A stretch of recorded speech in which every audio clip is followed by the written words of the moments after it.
Beralih ke informasi lainnya, pemirsa, drama penyanderaan 16 jam terhadap balita berusia 1 tahun 2 bulan di Kabupaten Pinrang, Sulawesi Selatan berakhir dramatis. Polisi berhasil membebaskan korban yang sebelumnya disandra dan disiksa secara sadis oleh ayah kandungnya sendiri. Video penyanderaan dan penyiksaan secara sadis yang dilakukan pelaku terhadap anaknya dengan cara dianiaya berkali-kali ini viral, dan juga pelaku mengancam akan membunuh korban menggunakan senjata tajam jika ada yang berusaha masuk dan mengambil sang anak. Polisi dipimpin Kapolres Pinrang berhasil masuk ke dalam rumah dan mengamankan pelaku setelah 16 jam mencoba bernegosiasi. Penyanderaan dan penganiayaan oleh pelaku atas nama Sandi terhadap anaknya dipicu masalah rumah tangga yang membuat pelaku kesal terhadap sang istri.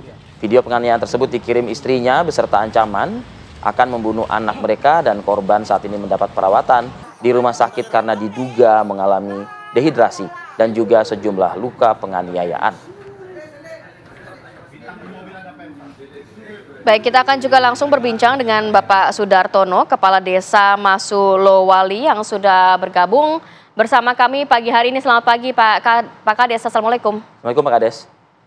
Waalaikumsalam warahmatullahi wabarakatuh. Ya, Pak Kades, mungkin bisa diceritakan kepada kami, sebenarnya tadi dikatakan motifnya adalah permasalahan rumah tangga.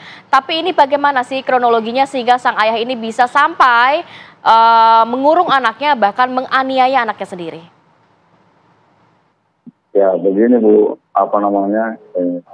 mereka itu sebenarnya KDRT mau rujuk kembali sama istrinya. Makanya sampai dia sandaranya supaya anak istrinya kembali ke dia. Seperti itu tertuanya. Jadi mereka sudah pisah rumah begitu ya Pak ya? Ya, karena sudah pisah rumah, tapi belum cerai begitu, karena yang laki-laki, yang suaminya itu masih di Pinrang, terus istrinya di Kabupaten Sopeng. Apa yang menyebabkan memicu mereka berpisah ini, Pak Kades?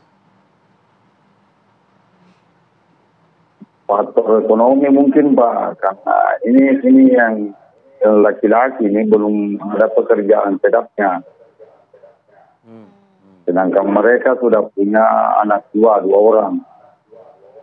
Yang disandra itu anak pertama, terus masih ada lagi yang kecil umur 4 bulan. Jadi si istri dan anak-anaknya pergi meninggalkan suami begitu ya Pak Kades? Anak keduanya pergi sama mamanya ke Sopeng, karena kebetulan istrinya itu orang Sopeng.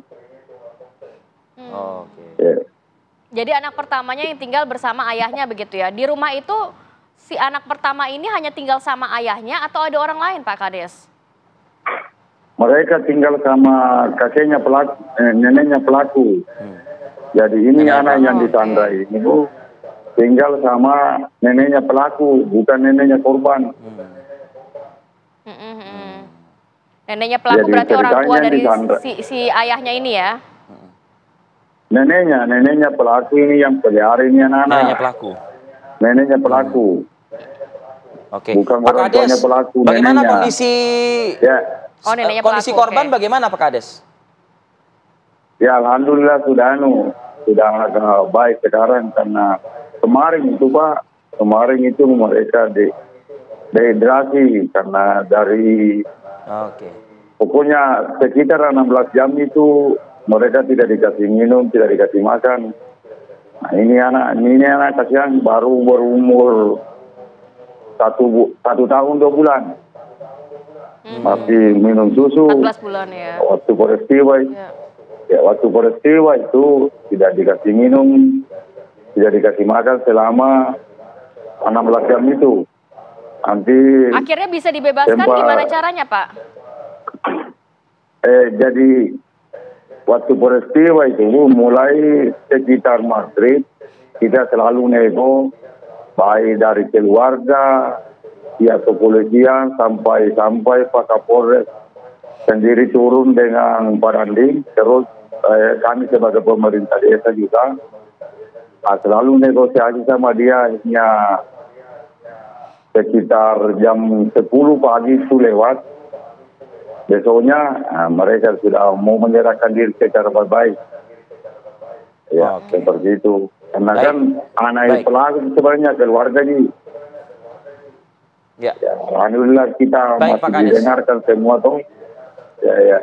Alhamdulillah Pak. Terima kasih Pak Kades atas waktunya Pak pada pagi hari ini. Selamat bertugas kembali. Semoga kejadian ini tidak ada lah kembali diulang atau mungkin ditiru begitu. Karena masih banyak loh para orang tua yang justru malah belum memiliki anak. Iya. Nah ini punya anak tapi anaknya justru malah disiksa. Ya baik kan, disekap gitu ya. Itu menjadi perhatian juga untuk kita semua. Oke, kita harus jeda dulu sinak, nanti kita akan hadirkan informasi dan juga perbincangan pasca menangnya Peggy Setiawan. Satu persatu terpidana kasus pembunuhan Vina ini melayangkan peninjauan kembali. Tak sampai di situ, mereka pun melaporkan Ibtu Rudiana ke Barreskrim Polri. Sesaat lagi tetap bersama kami.